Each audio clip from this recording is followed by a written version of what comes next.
വേദിയിലും സദസ്സിൽ വിളിക്കുന്ന എല്ലാവർക്കും നമസ്കാരം. വളരെയധികം സന്തോഷത്തോടെ അഭിമാനത്തോടു കൂടിയാണ് ഇവിടെ നിൽക്കുന്നത്.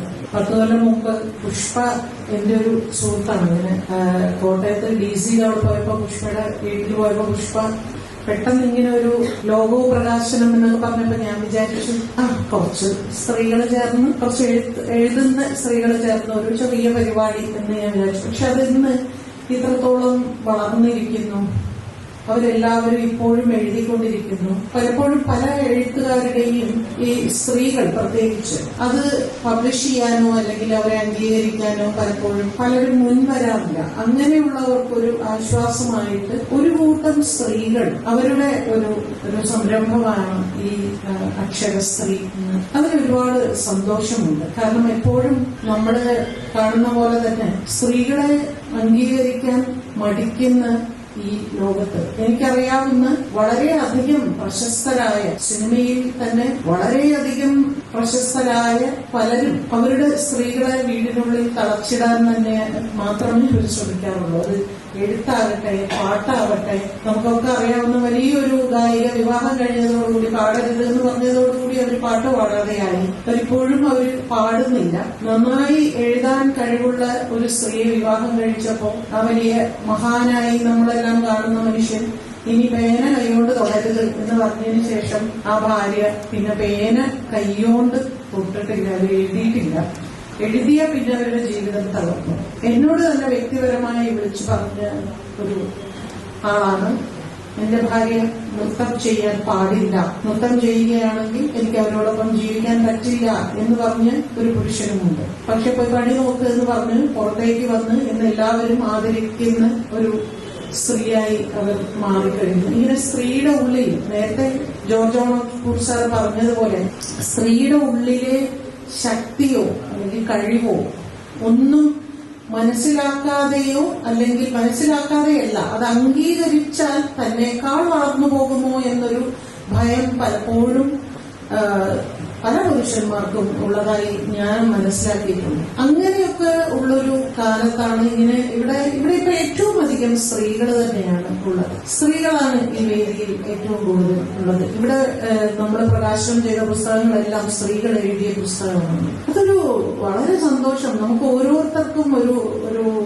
ആത്മവിശ്വാസം തരുന്ന ഞങ്ങളുണ്ട്, ഞങ്ങളുടെ അടുത്തേക്ക് വരൂ എന്ന് പറയുന്നത് പോലെയാണ് എന്ന് എനിക്ക് തോന്നി. പുസ്തകം വായന എന്ന് പറയുന്നത് എനിക്ക് തോന്നുന്നു വളരെ കുറഞ്ഞിരിക്കുന്നു ആളുകളുടെ ഇടയിൽ എന്ന് തോന്നാറുണ്ട്. എല്ലാവർക്കും ബുക്സ് കേട്ടുകൊണ്ട് ചെവിയിൽ കേട്ടുകൊണ്ട് രാത്രി കിടന്നുറങ്ങാനും അല്ലെങ്കിൽ ഡ്രൈവ് ചെയ്യുമ്പോൾ റേഡിയോയിലോ അല്ലെങ്കിൽ ഇതുപോലുള്ള ചില ആപ്പൊക്കെ ഉണ്ടല്ലോ അതിൽ കൂടി കഥകൾ അല്ലെങ്കിൽ എന്ത് ലേഖനങ്ങളായാലും എന്ത് തന്നെയായാലും കേൾക്കാനാണ് ആളുകൾക്ക് താല്പര്യം. അതൊരു പരിധിവരെ ഒരു വലിയൊരു അതിനെങ്ങനെ പറഞ്ഞു മനസ്സിലാക്കുന്നത് ഒരു മാനുഷിക മൂല്യത നഷ്ടപ്പെട്ടതുപോലെ എനിക്ക് തോന്നാറുണ്ട്. പണ്ടൊക്കെ ഒരു ഗ്രാമത്തിൽ വായനശാല ഇല്ലാത്ത ഒരു ഗ്രാമവും ഉണ്ടാവില്ല. തീർച്ചയായും നമുക്ക് വീടുകളിൽ പുസ്തകം കൊണ്ടു തന്ന് പിന്നീട് നമ്മൾ ആദ്യം അവിടെ പോയിക്കൊണ്ടിരുന്നു. അവിടെ പോകാതെയായപ്പോൾ വീടുകളിലേക്ക് പുസ്തകങ്ങൾ വന്നുകൊണ്ടിരുന്നു. കാലക്രമേണ ആ പുസ്തകങ്ങൾ വരുന്നത് നിർത്തിയിട്ട് വീഡിയോ കാസറ്റുകൾ വരാൻ തുടങ്ങി. അങ്ങനെ ഇപ്പോ ഒന്നും വരാതെയായിരിക്കുന്നു.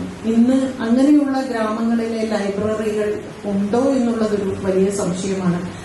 ഈ പറയുന്ന പോലെ ഇപ്പൊ പലർക്കും ഇതാണ് എന്റെ കണ്ടന്റ് ഒറ്റ വരിയിൽ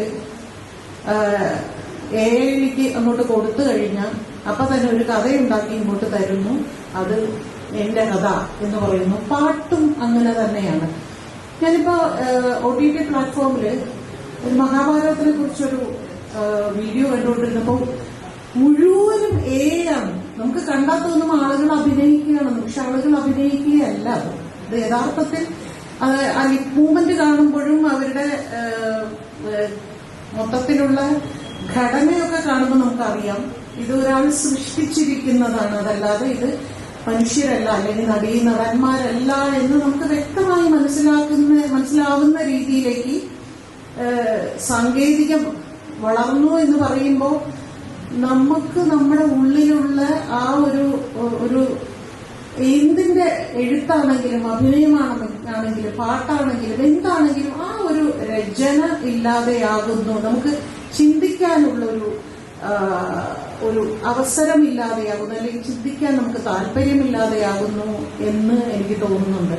അങ്ങനെയുള്ള സ്ഥലത്താണ് ഇപ്പോഴും പുസ്തകം നമ്മൾ വാങ്ങുന്നു. ഈ പുസ്തകത്തിന്റെ മണം, പേപ്പറിന്റെ മണം, അത് നമ്മൾ മറിച്ച് വായിക്കുമ്പോൾ കിട്ടുന്ന ഒരു സുഖം എന്ന് പറയുന്നത് ഏതൊരു ഈ ബുക്കിലോ അല്ലെങ്കിൽ ഒന്നും നമുക്കത് മനസ്സിലാവില്ല. എനിക്ക് ഏറ്റവും ഇഷ്ടമുള്ള ഒരു കാര്യമാണ് ഇങ്ങനെ കഥ വായിച്ചു കൊടുക്കുക. ഇപ്പൊ മോൻ നന്നായിട്ട് മലയാളം വായിക്കുകയും എഴുതുകയൊക്കെ ചെയ്യും. പക്ഷെ ചില സമയത്ത് അവനിങ്ങനെ പറയും, അമ്മ ഒന്ന് പുസ്തകം വായിച്ച് കേൾപ്പിക്കുകയും.